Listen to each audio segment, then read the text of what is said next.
रमा की शादी विक्रम से हुई थी। रमा शहर में पली बढ़ी थी। वहीं पढ़ाई लिखाई और आरामदायक जिंदगी की आदी थी। दूसरी ओर विक्रम गांव का रहने वाला था। अरे जल्दी जल्दी खाना खा लो, हमें सोने के लिए छत पर भी जाना है। कितना अच्छा मौसम हो रखा है। हाँ माँ, मैंने तो खा लिया। चलो छत पर चलते हैं। छत पर? अभी? अरे नीचे ही तो अच्छे से पंखा चल रहा है। भाभी, यही तो मजा है, सितारों के नीचे लेटकर सोना, ठंडी हवा और आसमान की छत। हे भगवान, ये कैसा ससुराल है। शहर में तो लोग एसी में सोते हैं और यहाँ तो मच्छरों के साथ बुकिंग करनी पड़ रही है। अरे बहू, अकेले अकेले क्या बड़बड़ा रही है? जल्दी काम खत्म कर और तू भी ऊपर आ जा। सब छत पर इंतजार कर रहे हैं। सब अपने अपने बिस्तर लेकर ऊपर छत पर चले जाते हैं। रमा नीचे का काम निपटाकर धीरे धीरे ऊपर आती है। उसके हाथ में पानी की बोतल और छोटा सा तकिया होता है। सभी लोग आराम से अपने अपने बिस्तर पर सो जाते हैं, लेकिन रमा को नींद नहीं आती। वह सारी रात करवटें बदलती रहती है। अरे, ये कैसी मुसीबत है? कहाँ आकर फंस गई मैं? नई नवेली दुल्हन को कौन छत पर सुलाता है? रमा मन ही मन बड़बड़ाती है। तभी उसे एक उपाय सूझता है। वह बिस्तर पर बैठकर जोर जोर से चिल्लाने लगती है। हाय रे मच्छर! हाय मच्छर! सभी लोग अचानक चौंक कर उठ जाते हैं। अरे बहू, क्या हुआ? क्यों चिल्ला रही है? माँ जी, मच्छर काट रहे हैं। मैं नीचे जाकर सो जाती हूँ। अरे पगला गई हो क्या?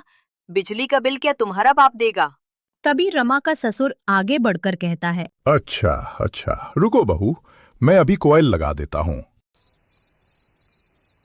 ऐसे ही पूरी पूरी रात रमा जाग जाग कर काट देती है। एक रात तेज हवा चल रही थी। रमा ने सास से कहा, माँ जी, आज तो मौसम बड़ा खराब है। बाहर लग रहा है कि हमें आज अंदर ही सोना पड़ेगा। अरे बहू, तू कैसी बातें करती है? ऐसे मौसम में छत पर सोने का तो अलग ही मजा है। रमा मन ही मन झुंझलाकर सोचने लगी। हे भगवान, ये कैसे लोग हैं जिन्हें इस तूफानी हवा में भी छत पर सोने का मजा आता है? सभी ऊपर चले जाते हैं। कुछ देर बाद तेज बारिश शुरू हो जाती है।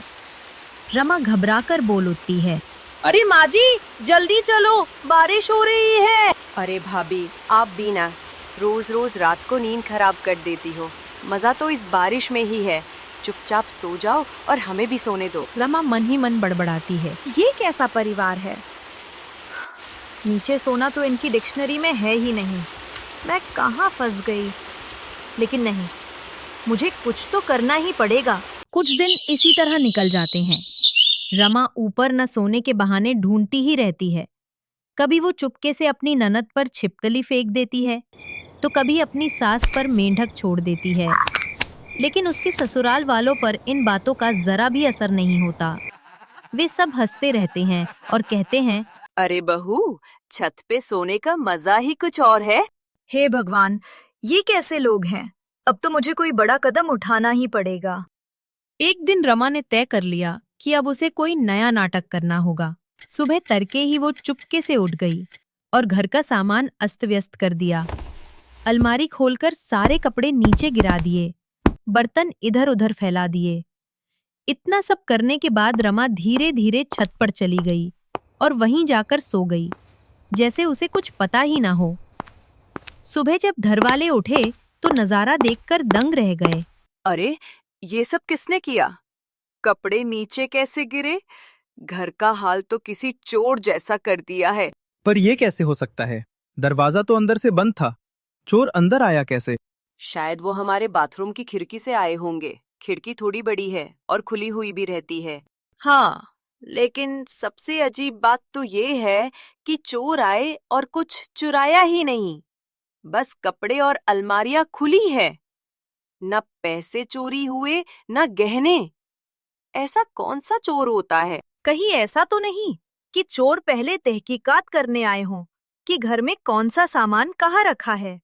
कई बार ऐसे चोर पहले जांच करते हैं और फिर कुछ दिन बाद बड़ी चोरी करने लौटते हैं। ये बहुत खतरनाक होते हैं। हमारे मोहल्ले में भी ऐसी चोरी हो चुकी है और वहां तो बाद में कत्ल तक हो गया था। भगवान ना करे हमारे साथ ऐसा हो। ये सुनकर सबके दिल दहल गए। बिमला और मुकेश अपने कमरे में बैठकर चर्चा करने लगे। सुनिए जी, अब हमें नीचे ही सोना चाहिए। अब तो चोर भी घर में घुस आया।